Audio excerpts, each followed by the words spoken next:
Durante milhares de anos, os mares serviram para conectar povos. Mercadores cruzavam o Mediterrâneo. Pescadores navegavam próximos às costas. Pequenos navios transportavam produtos entre diferentes cidades. O comércio existia, mas nenhum oceano concentrava riquezas capazes de mudar o destino do mundo. Tudo começou a mudar no final do século XV, quando os europeus passaram a procurar novos caminhos para o Oriente. Durante séculos, especiarias como pimenta, canela e noz moscada eram produtos extremamente valiosos.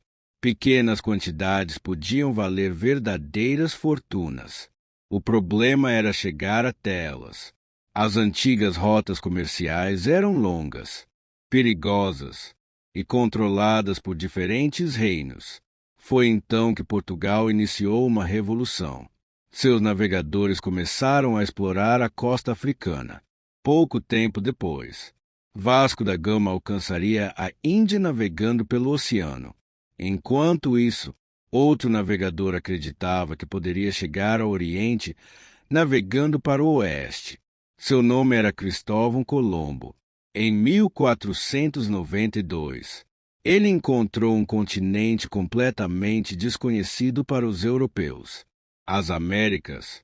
Sem perceber, Colombo havia iniciado uma transformação gigantesca, porque aquelas terras escondiam riquezas muito maiores do que qualquer europeu imaginava.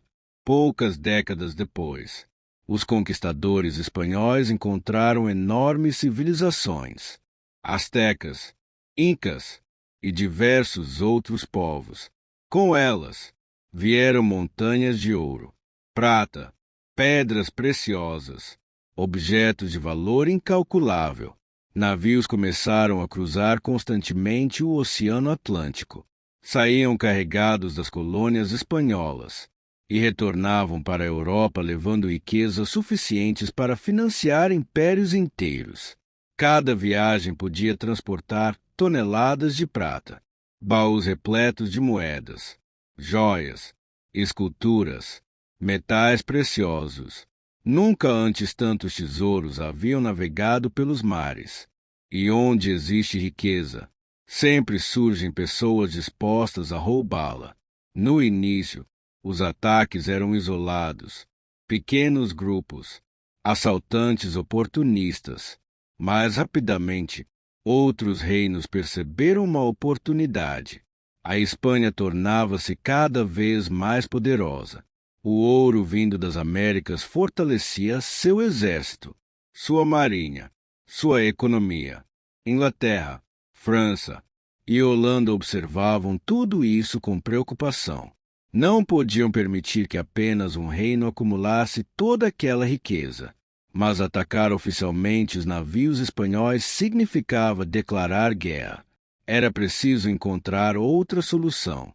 Foi então que nasceu uma figura muito diferente dos piratas: os corsários, homens autorizados pelos próprios reis a atacar embarcações inimigas.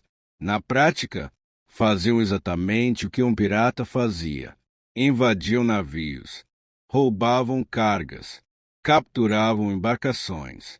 A diferença era apenas uma: tinham autorização oficial. Recebiam um documento conhecido como Carta de Corso.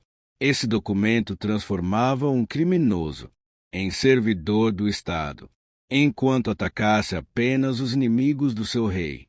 Era considerado um herói, mas bastava a guerra terminar, ou atacar o navio errado, para que esse mesmo homem passasse a ser chamado de pirata.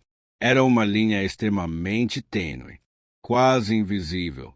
Muitos dos maiores piratas da história começaram exatamente assim, servindo aos governos europeus, aprendendo técnicas de navegação, combate, artilharia e estratégias marítimas.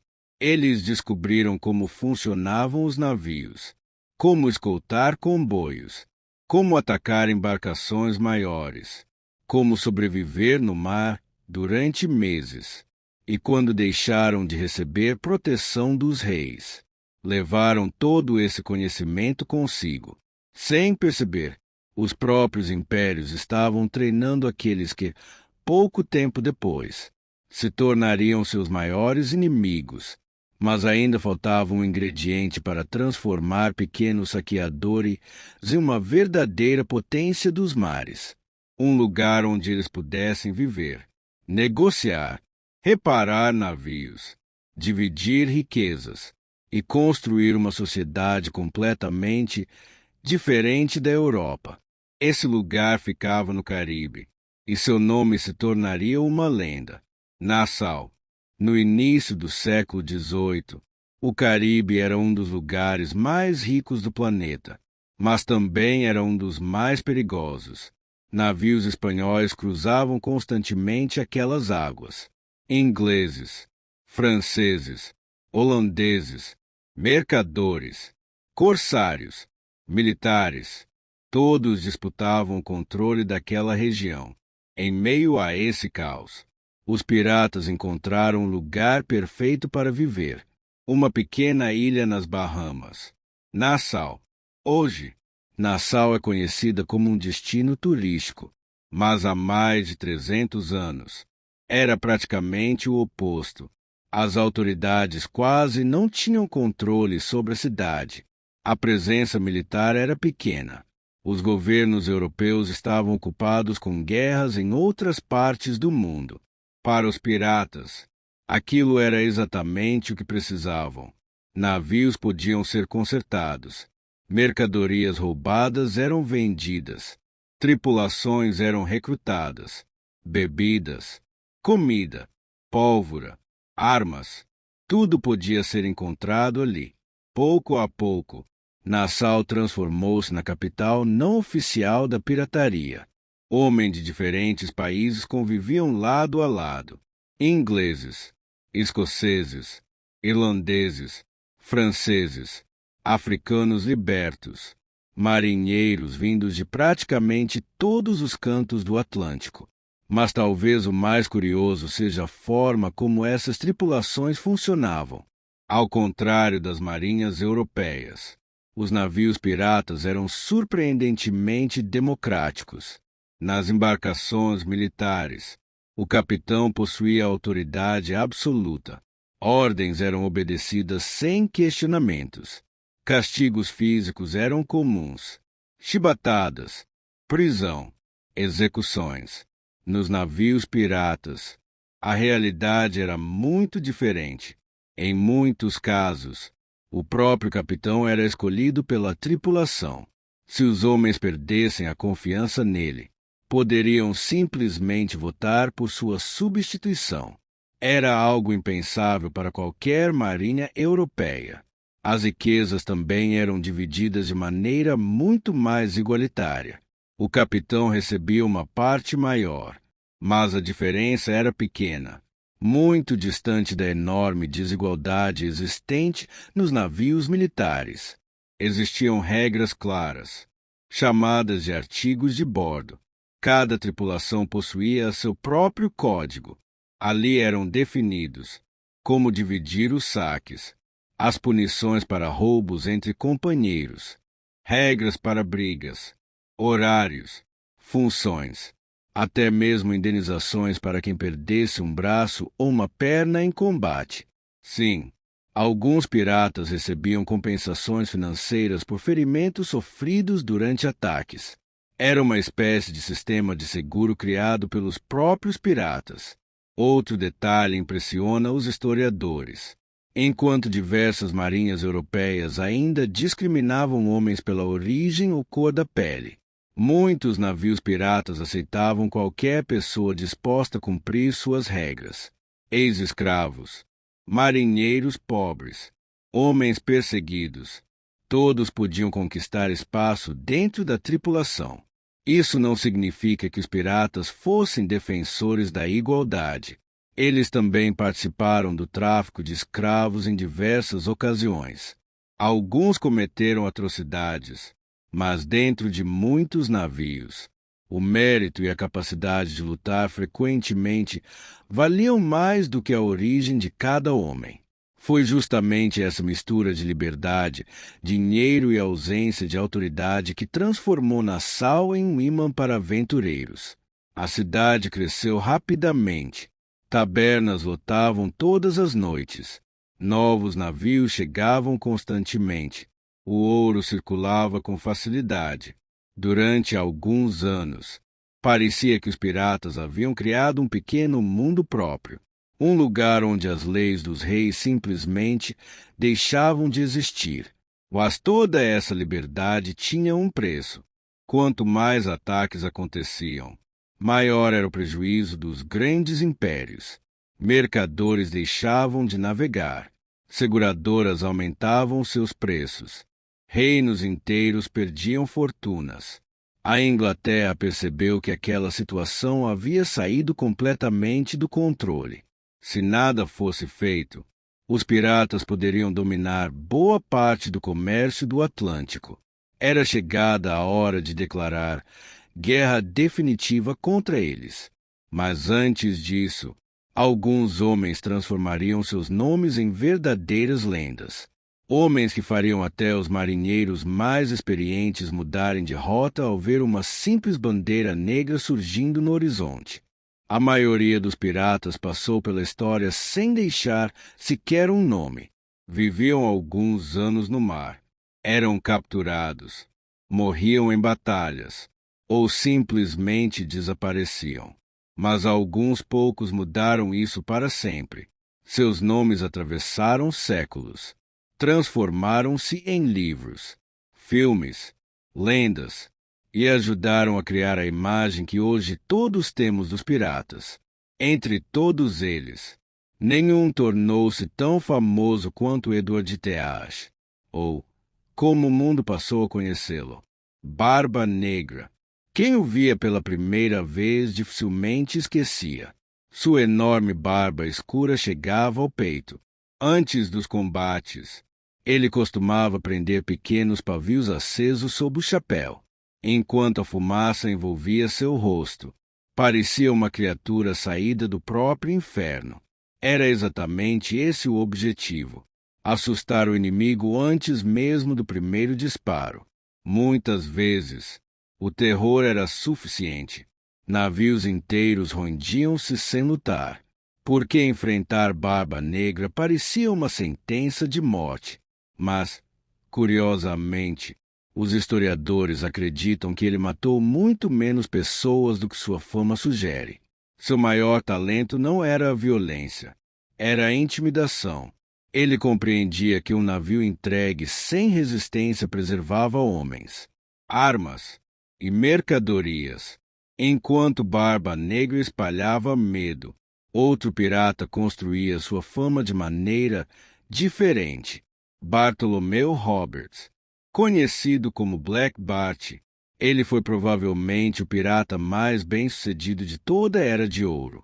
Em apenas alguns anos, capturou centenas de embarcações, muito mais do que qualquer outro pirata famoso.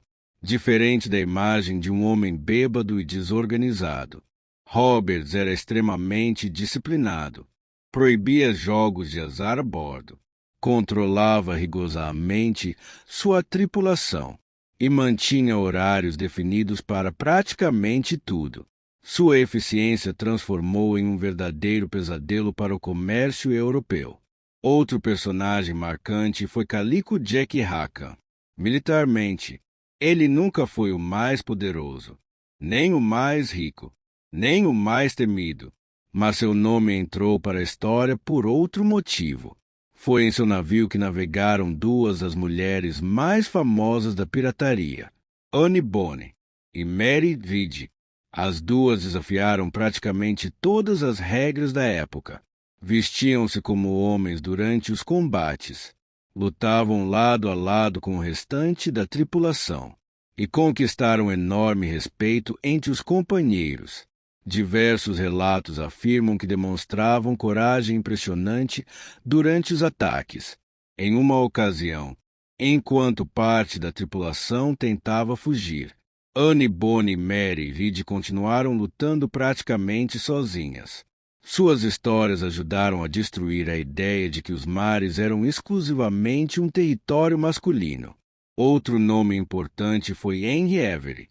Sua carreira foi relativamente curta, mas um único ataque bastou para transformá-lo em uma lenda.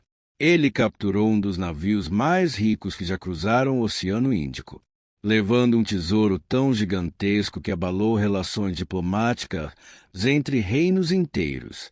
Depois disso, Henry Avery simplesmente desapareceu. Nunca foi capturado. Nunca se soube exatamente como terminou sua vida. Seu desaparecimento alimentou histórias durante séculos. Cada um desses homens e mulheres tornou-se famoso por motivos diferentes, mas todos tinham algo em comum. Eles compreenderam que o medo podia ser uma arma muito mais poderosa do que qualquer canhão.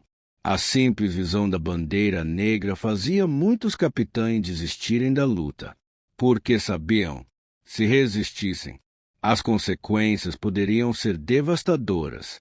Mas como um pequeno grupo de piratas conseguia dominar embarcações muito maiores, como atacavam, como planejavam seus assaltos, e por que tantas vítimas preferiam se render antes mesmo do primeiro disparo? A resposta está na forma como os piratas transformaram estratégia em sua maior arma. Imagine navegar durante semanas. O horizonte vazio, apenas o som do vento, as ondas e o rangido da madeira do navio. De repente, no alto do mastro, o vigia gritava: "Navio à vista!" A partir daquele instante, tudo mudava. O capitão pegava sua luneta, observava cuidadosamente a embarcação distante, mas não procurava apenas identificar sua bandeira. Ele queria responder uma única pergunta: vale a pena atacar? Ao contrário do que muitos imaginam, os piratas não atacavam qualquer navio.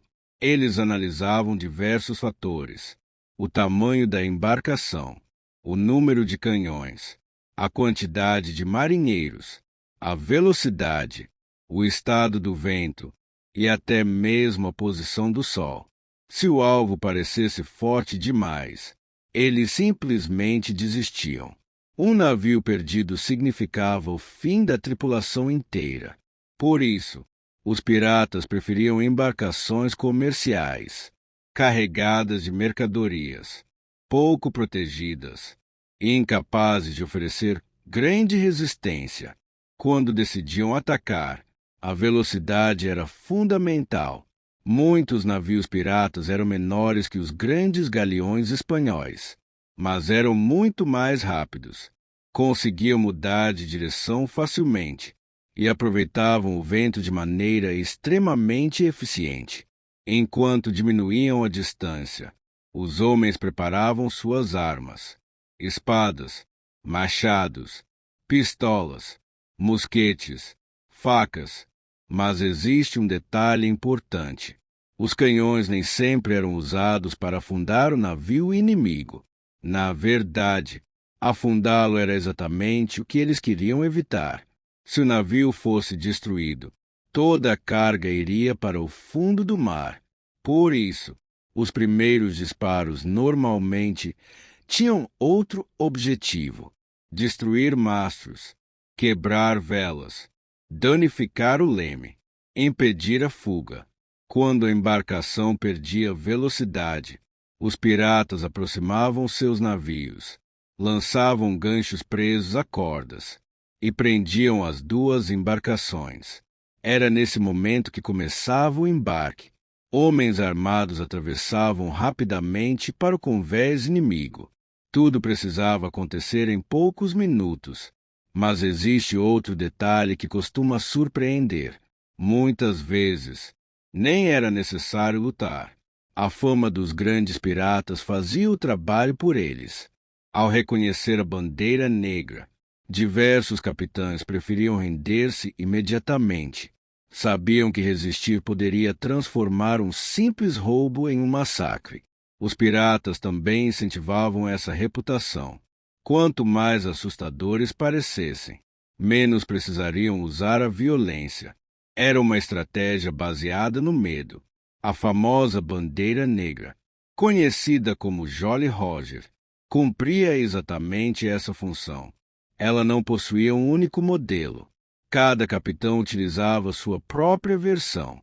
Algumas mostravam caveiras, outras esqueletos, ampulhetas, espadas, corações atravessados, mas todas transmitiam a mesma mensagem: rendam-se agora. Em alguns casos, os piratas hasteavam uma bandeira vermelha. Ela possuía um significado ainda pior. Indicava que não haveria negociação, nem misericórdia. Depois de dominar o navio, começava o saque: ouro, prata, armas, alimentos, tecidos, bebidas, pólvora, ferramentas. Tudo que pudesse ser utilizado ou vendido era levado. Em alguns casos, o próprio navio era capturado. Se fosse melhor que o navio pirata, a tripulação simplesmente trocava de embarcação. O restante era abandonado, ao contrário do que mostram muitos filmes. Enterrar tesouros quase nunca fazia parte da rotina dos piratas. Eles gastavam grande parte do dinheiro rapidamente, em comida, bebidas, reparos, armas, ou simplesmente vivendo intensamente nos poucos momentos em que estavam em terra. Porque todos sabiam de uma coisa: a vida de um pirata dificilmente seria longa. Mais cedo ou mais tarde, a marinha de algum império apareceria no horizonte. E quando isso acontecesse, os caçadores se transformariam em caça. Durante alguns anos, os piratas pareciam estar no controle dos mares. Eles atacavam navios, acumulavam riquezas, criavam suas próprias comunidades e desafiavam reis que pareciam incapazes de detê-los. Mas havia um problema. Os piratas não estavam atacando apenas navios. Eles estavam atacando o funcionamento do mundo. O comércio marítimo era a base da economia europeia. Mercadorias viajavam pelos oceanos diariamente. Açúcar, tabaco, especiarias, metais preciosos, tecidos. Quando os ataques aumentaram, os prejuízos começaram a se tornar enormes. Companhias comerciais pressionavam os governos. Mercadores exigiam proteção. E os reis perceberam algo importante.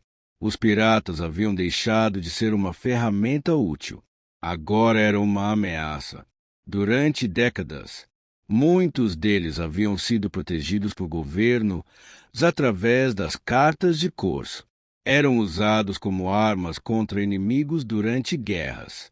Mas quando as grandes guerras terminaram, esses homens ficaram sem propósito oficial. Alguns voltaram para suas vidas, mas muitos continuaram fazendo exatamente aquilo que sabiam fazer: atacar navios. A diferença era que agora não tinham mais a proteção de nenhuma bandeira. Para os governos europeus, eles deixaram de ser corsários. Agora eram simplesmente criminosos. A Inglaterra foi uma das nações que mais se empenhou em acabar com a pirataria. O governo enviou navios de guerra, criou leis mais duras e começou a oferecer algo que atraiu muitos inimigos dos piratas: perdão, através dos chamados perdões reais. Piratas que abandonassem suas atividades poderiam receber anistia. Era uma estratégia inteligente. Enquanto alguns piratas eram perseguidos, outros eram convencidos a abandonar a vida no mar. Mas aqueles que continuaram passaram a enfrentar inimigos cada vez mais preparados. Um dos homens enviados para combater a pirataria foi Woodes Rogers. Em 1718, ele chegou às Bahamas como governador. Sua missão era clara: acabar com o domínio pirata em Nassau. Quando chegou, encontrou uma cidade praticamente controlada pelos antigos saqueadores. Mas Rogers utilizou uma combinação de força e diplomacia. Ofereceu perdão para aqueles que aceitassem abandonar a pirataria. Ao mesmo tempo, preparou a captura dos que recusassem. Pouco a pouco, a República dos Piratas começou a desaparecer. Alguns dos maiores nomes da pirataria foram capturados. Outros morreram em combate. Alguns simplesmente desapareceram. O destino de muitos foi o mesmo. O tribunal. Os julgamentos públicos tornaram-se grandes espetáculos. As pessoas que antes admiravam os piratas agora assistiam às suas condenações. O caso de Barba Negra ficou marcado na história. Em 1718, ele enfrentou uma frota comandada pelo tenente Robert Maynard. A batalha aconteceu na costa da Carolina do Norte. Segundo os relatos, Barba Negra lutou até o último momento. Recebeu diversos ferimentos antes de finalmente ser derrotado. Sua cabeça foi colocada na proa do navio de Maynard como prova da vitória. A lenda havia terminado, mas talvez o maior símbolo do fim da pirataria tenha sido o destino de Bartholomew Roberts. Conhecido como Black Bart, ele havia sido o pirata mais bem-sucedido de sua época. Em 1722, foi morto em combate contra um navio de guerra britânico.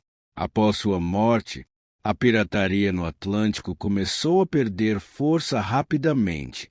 Os grandes impérios haviam aprendido a lição. Melhores navios, mais soldados, mais controle das rotas comerciais. O mundo dos piratas estava desaparecendo. Mas existe uma pergunta interessante. Se os piratas eram criminosos, por que ainda hoje tantas pessoas os enxergam como símbolos de aventura e liberdade? Por que homens que roubaram navios se tornaram personagens admirados? A resposta está na distância entre a realidade e a lenda. Durante séculos, a imagem dos piratas foi sendo transformada.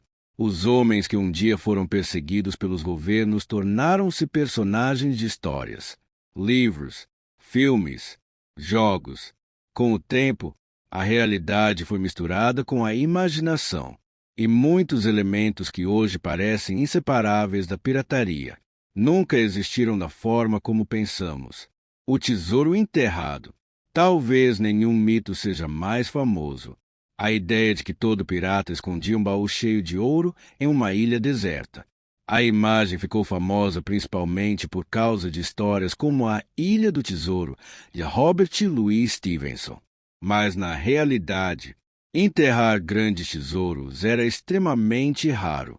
A maioria dos piratas não acumulava riquezas durante anos. Eles gastavam rapidamente o que conquistavam. Quando chegavam em terra, o dinheiro era usado em bebidas, comida, armas, roupas, diversão, manutenção dos navios.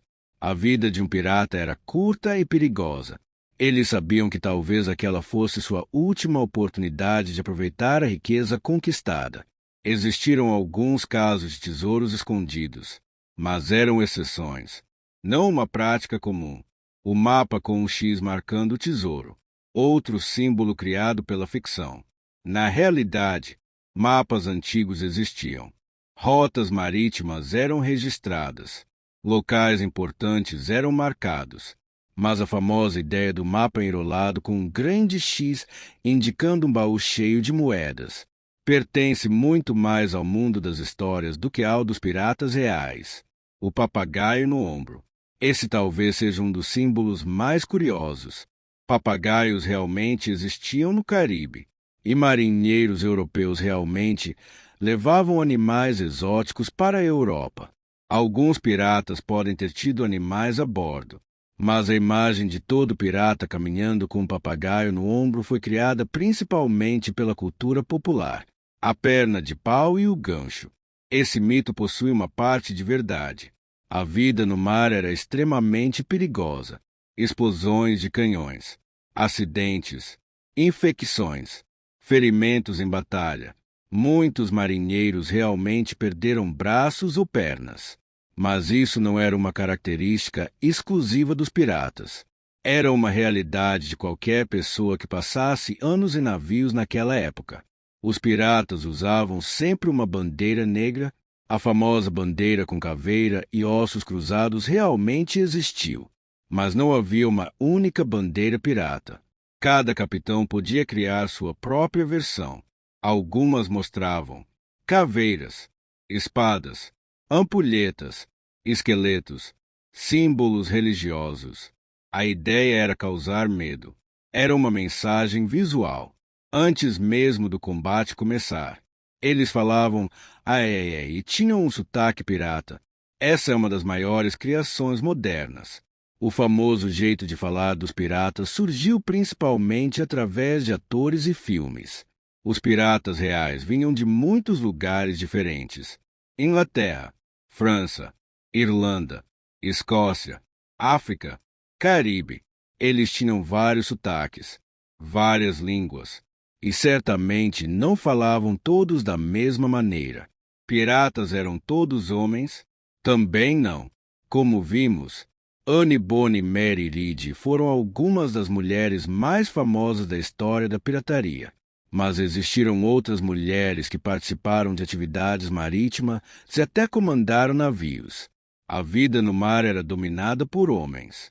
Mas algumas mulheres conseguiram quebrar completamente essa barreira. Piratas eram heróis da liberdade. Esse é talvez o maior debate. É verdade que muitos piratas viviam fora das regras impostas pelos reis. Alguns navios tinham sistemas de votação, divisão de riquezas e maior igualdade entre membros da tripulação. Mas isso não significa que fossem heróis. Eles também eram responsáveis por roubos, ataques, violência, sequestros e, em alguns casos, crueldades terríveis. A verdadeira história é muito mais complexa. Os piratas não eram apenas monstros, mas também não eram os aventureiros perfeitos dos filmes. E talvez seja justamente essa contradição que os tornou tão fascinantes. Eles eram homens vivendo em uma época onde o mundo estava sendo descoberto, onde impérios disputavam riquezas, onde o oceano representava oportunidade e perigo ao mesmo tempo. Eles eram criminosos, mas também exploradores, violentos, mas organizados, perseguidos, mas lembrados até hoje. A era de ouro da pirataria chegou ao fim. Os grandes navios piratas desapareceram. As bandeiras negras deixaram de dominar os mares. E os governos finalmente recuperaram o controle das rotas comerciais. Mas existe algo curioso na história. Alguns personagens desaparecem completamente quando sua época termina. Outros permanecem vivos durante séculos. Os piratas pertencem ao segundo grupo. Mesmo depois de mortos, eles continuaram navegando, não pelos oceanos, mas pela imaginação das pessoas. A imagem pirata tornou-se um dos maiores símbolos de aventura da humanidade. O homem que desafia reis, que atravessa mares desconhecidos, que busca liberdade longe das regras da sociedade. Essa ideia conquistou gerações. Mas a verdadeira história é muito mais interessante do que a lenda. Os piratas surgiram em um mundo em transformação. Um mundo onde os oceanos eram as grandes estradas do planeta. Quando Portugal e Espanha começaram suas grandes navegações, criaram novas rotas, descobriram novos territórios e iniciaram uma corrida por riquezas que mudaria a humanidade. Mas essa riqueza também criou conflitos. Impérios passaram a disputar territórios. Mercadores passaram a transportar fortunas. E os mares tornaram-se palco de batalhas constantes. Os piratas foram uma consequência desse mundo. Eles nasceram entre guerras, entre disputas de poder, entre homens que aprenderam a navegar e lutar a serviço dos próprios reis, mas que depois decidiram viver por conta própria. Alguns eram aventureiros buscando uma vida diferente. Outros eram criminosos violentos. Alguns eram antigos soldados, outros simplesmente homens sem opções. A pirataria foi formada por pessoas extremamente diferentes. Talvez essa seja a razão pela qual ela continua fascinando tanto. Porque não existe uma única história dos piratas. Existem centenas. Existe a história de Barba Negra, um homem que transformou o medo em sua maior arma. Existe a história de Black Bart, o pirata que conquistou mais navios do que quase qualquer outro. Existe a história de Anne Bonny e Mary Read, mulheres que desafiaram as regras de uma época inteira. Existe a história de Nassau, uma cidade onde homens que rejeitavam a autoridade dos reis tentaram criar seu próprio mundo. E existe também a história dos milhares de piratas desconhecidos, homens que nunca tiveram seus nomes registrados, mas que viveram uma das épocas mais perigosas dos mares. Hoje, quando vemos um navio pirata em filmes ou livros, não estamos vendo apenas uma aventura. Estamos olhando para uma parte da história onde o mundo estava sendo descoberto. Uma época em que mapas ainda estavam incompletos, em que oceanos escondiam perigos desconhecidos, em que uma simples viagem podia mudar uma vida. Os piratas representavam o lado sombrio dessa exploração. Enquanto navegadores descobriam novos mundos, eles aproveitavam o caos criado por essa nova era, mas também deixaram uma pergunta que atravessou séculos. O que é mais forte, a lei de um rei, ou a vontade de um homem que decide viver fora dela?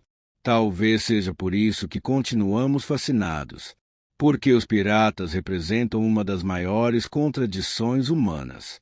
Eles buscavam liberdade, mas muitas vezes tiravam a liberdade de outros. Desafiavam impérios, mas criavam suas próprias regras. Viviam sem medo da morte, mas sabiam que cada amanhecer poderia ser o último. Eles não foram heróis perfeitos, nem monstros sem humanidade. Foram homens de seu tempo, com seus erros, suas ambições, suas escolhas. E talvez seja exatamente por isso que suas histórias continuam vivas. Porque, no fim, a história dos piratas não é apenas sobre ouro, não é apenas sobre navios, não é apenas sobre batalhas. É sobre homens que olharam para um mundo cheio de limites e decidiram atravessar o horizonte. Durante séculos, a bandeira negra representou medo nos mares, mas com o passar do tempo, ela se transformou em símbolo de aventura. Os piratas desapareceram, seus navios apodreceram, seus tesouros, em sua maioria, nunca foram encontrados. Mas suas histórias permaneceram, porque poucas figuras na história conseguiram misturar tão bem perigo, liberdade, ambição, mistério e aventura. Eles foram os homens que desafiaram os oceanos, os homens que desafiaram impérios, os homens que entraram para a história navegando sob uma bandeira que o mundo jamais esqueceu. Piratas, a verdadeira história dos homens que desafiaram os reis dos mares.